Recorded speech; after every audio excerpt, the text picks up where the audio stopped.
Good afternoon. Today is my birthday, 83, 83rd.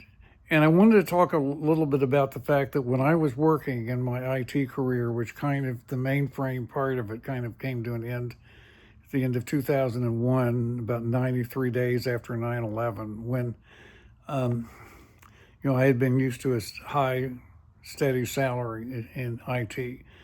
And then my life changed and reset a couple of years after that.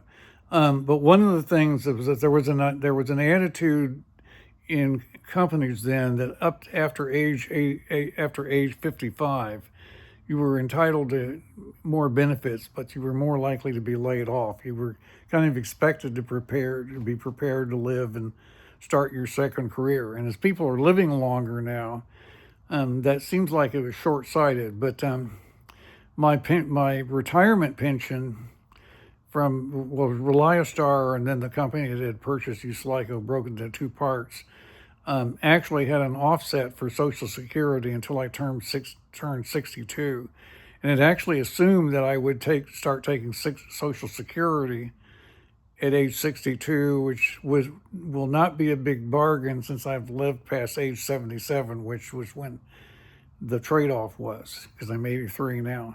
But everybody then was assuming 55 is when you were supposed to retire back then around the turn of the century, and that was not a healthful thing.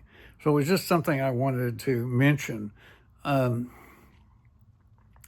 you know, we were kind of expected to start our second career in something, and an awful lot of it was selling things, which I talked about in the last video.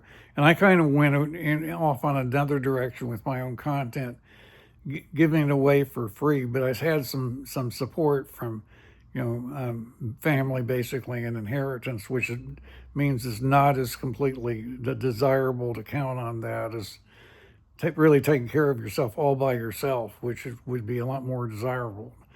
Um, but I did because I had an unusual issue and an unusual history, I did what matched my circumstances. And so that's one argument, but it wasn't the kind of thing that you could count on many people being able to do.